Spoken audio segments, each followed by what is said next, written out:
All right, let's dive into a wonderful little adventure story called The Forest of Whispering Wonders. Now, it might look like a simple children's tale, but trust me, there's something really powerful hidden inside. It's a blueprint for one of the oldest storytelling structures we have, the hero's journey. And today we're going to unpack it piece by piece. You know, every great story starts by pulling you into its world. And this line does it so perfectly. It's not just describing trees, right? It's setting a mood. It's whispering to us that this is a place where magic is real, where the normal rules just don't apply. It just wraps you in this feeling of wonder right from the get-go. So, who's at the center of our story? Meet Sahasya and Kritik Sai. But they're more than just characters. They're classic archetypes. Sahasya is the seeker. She's all about curiosity and wonder. And Kritik Sai, he's the sage, calm, thoughtful, and brave. They're like two sides of the same coin. And as you'll see, they need each other to succeed. Okay, so we've met our heroes, and they're just living their normal, everyday lives. But a hero's journey never really gets going until something comes along and shakes things up. And that brings us to the very first classic step, the call to adventure. And here it is. This is the moment that changes everything. It's not some loud, dramatic announcement. It's just a soft, gentle sound coming from the forest. That's their call. It's an invitation to step away from everything they know and walk into a complete mystery. It's what sparks the whole adventure. So they answer the call, right? And it leads them right to the edge of the woods. In storytelling terms, this moment is huge. It's called crossing the threshold. This is the point of no return, where they officially leave their ordinary world behind and step into the magical one. And waiting for them right at that entrance is a classic figure you'll see in tons of stories, the Threshold Guardian. Their job is basically to be a gatekeeper, to test the hero and make sure they're actually worthy of the journey ahead. And in this story, the Guardian is, well, not what you might expect. Meet Aru, a talking deer with silver antlers. He's the Guardian. And I love this part. He doesn't test them with some big fight or a tricky riddle. He tests them by simply seeing who they are. He knows their names, and he confirms they are kind-hearted. In this world, that's the only qualification that matters. It shows us that true heroism here comes from the inside. All right, they're in. They've crossed the threshold. And now, the real journey begins. This whole next part of the story is all about tests, trials, and challenges. But these aren't just random obstacles. Each one is designed to teach them something important and prove they have the character to see this through. And the story gives us a really clear roadmap of what's coming. First, a test of their empathy. Then, a test of their wisdom. And finally, a test of their friendship. You can see how each challenge is meant to build on the last, shaping them into the heroes they need to become. So check this out. Their first trial isn't about strength, it's about heart. They come to a river that shows them visions of other children who protected the forest long ago.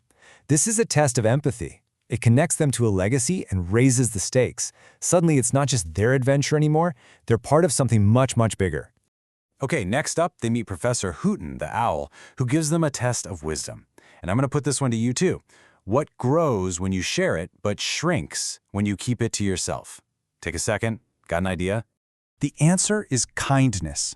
And this is so important, because the story is telling us something huge here. Wisdom isn't about being book smart. It's about understanding something fundamental like kindness. And it's not just a nice feeling. In this story, it's an active, powerful force that literally opens the way forward. All right, for the last trial, the focus shifts. It's not about them as individuals anymore. It's about them as a team.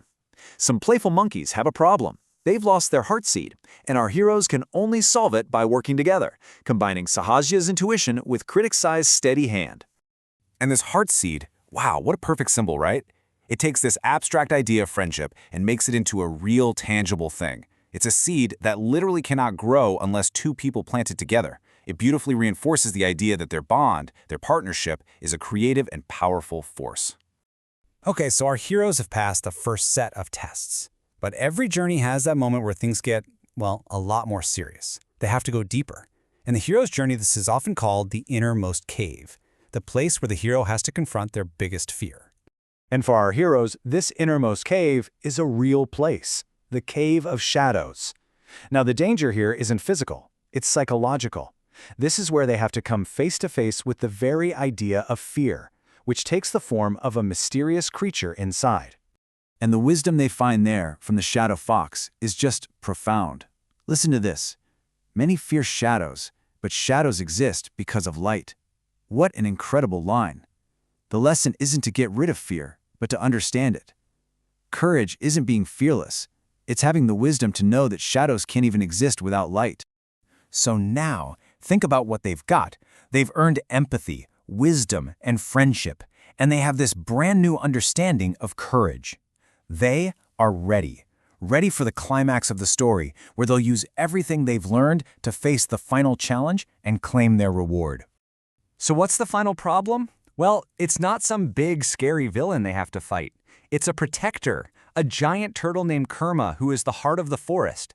And he's fallen asleep, leaving the whole forest weak and vulnerable. And the solution? Oh, this is where the whole story just clicks into place. It's not a sword. It's not a magic spell. It's a song. A simple, genuine act of kindness and teamwork. They don't wake the protector with force. They wake him by reminding him of the beauty and goodness he is meant to protect.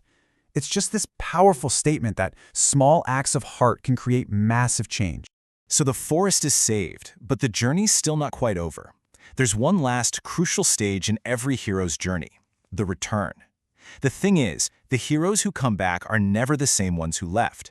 They return home completely transformed by what they've experienced. So what did they actually learn on this adventure? This is the boon, the wisdom they're bringing back with them. Each one of these takeaways comes directly from one of their trials. Curiosity got them started. Empathy gave their journey meaning. Kindness was the key that opened doors. Friendship was the tool for creation. And courage was the final understanding they needed. And then comes this final perfect line. The forest itself speaks to them, and it gives them a new title. It doesn't call them children, it calls them guardians. This is the confirmation. Their transformation is complete. They left as curious kids, and they've returned as true protectors. So, this seemingly simple story perfectly maps out this incredible journey of transformation. A call, a series of trials, facing down fear, and coming back with wisdom. Which kind of makes you think, right? What calls to adventure might we be ignoring? What whispering wonders in our own lives are just waiting for us to finally stop, listen, and have the courage to take that first step?